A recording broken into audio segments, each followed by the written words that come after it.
We did our community outreach program in Blippa, Indonesia. Over there, everyone knows each other. It's the kind of village where if you walk towards the road, it felt very safe, and everyone in the village was friendly, always greeting each other. Now, there are two stories that we want to tell here. First of which, of course, takes place in Blitar, a place filled with numerous little suraus or prayer rooms. One of our friends, he went to one of such suraus for prayers one day. He enjoys becoming an imam who leads prayers, so while praying, he could hear the voices of numerous people responding with Ameen every time he recited Surah Al-Fatiha. When he finished praying, he looked back, and weirdly, there was no sign of a single person in the surah other than him. When he told others in the village, we found out that this kind of thing appeared to be common, this type of incident. The story made my hair stand on end. In the second story, a little bit of background, we lived with a couple who were referred to as father and mother, so mom and dad. Their residence isn't linked to the electrical grid. The toilet is also positioned far behind the house, like an outhouse where the backyard is essentially thick forest. Because there's limited electricity in the toilet, except for one toilet light, you had to carry your cell phone to use as a torch. Our room is adjacent to the shop. At the side of the storeroom is the kitchen.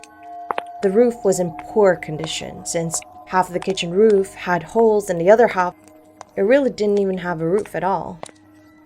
When you go past the kitchen, there's a path that leads to the toilet area.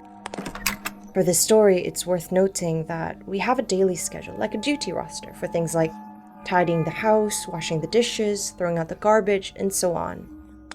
On this particular day, my task was to do the dishes, but that day we had an event, so our schedule was very tight.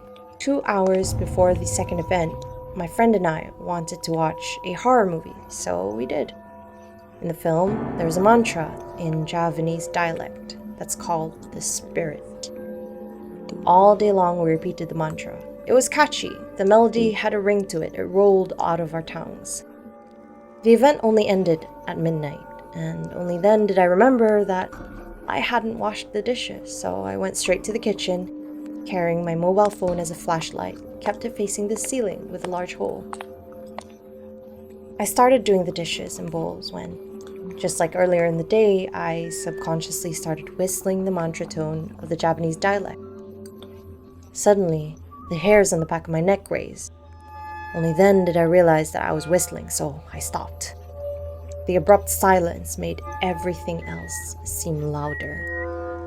My eyes widened as my ears picked up the whistling of the mantra coming from somewhere else. Bearing in mind that it was past midnight by now, I forced myself to think about it rationally and realized it was probably just my mate who was whistling, trying to scare or prank me. With furrowed brows, I called out to them, "Oi, knock it off! It's dark in here!" She heard me yelling and rushed into the kitchen where I was and asked, "Did you say something?" I was so annoyed at her. Glaring at her, I said, "Don't play around with the mantra. It's not funny." With bewilderment, she replied, "Huh? What? What do you mean?"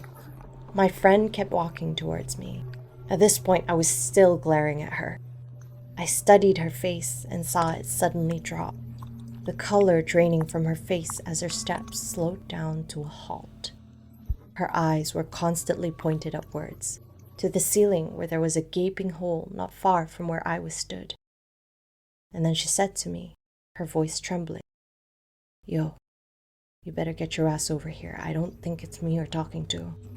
I could see how earnest she was and didn't question it. I immediately grabbed my phone, abandoned the dishes and bowls I hadn't completed washing, and we both dashed to our room. My companion, still clearly uneasy, sounding panicked, said to me, "Let's recite our prayers." "What?" I exclaimed many times. "Why?" "I'll tell you tomorrow," she said. "I don't dare to say now." We eventually fell asleep in fear. I was also still very confused. I wasn't sure what she saw. The next day, my friend finally had the guts to tell me what she'd seen. She had seen what seemed to be a pontianak or kuntilanak creeping on the roof just above where I was stood.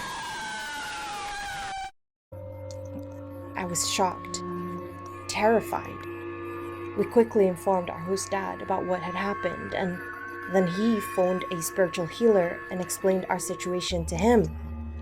They were surprised that we were messing around with the recitation of the mantra from Java. Turned out, it was actually a real recital of a real mantra.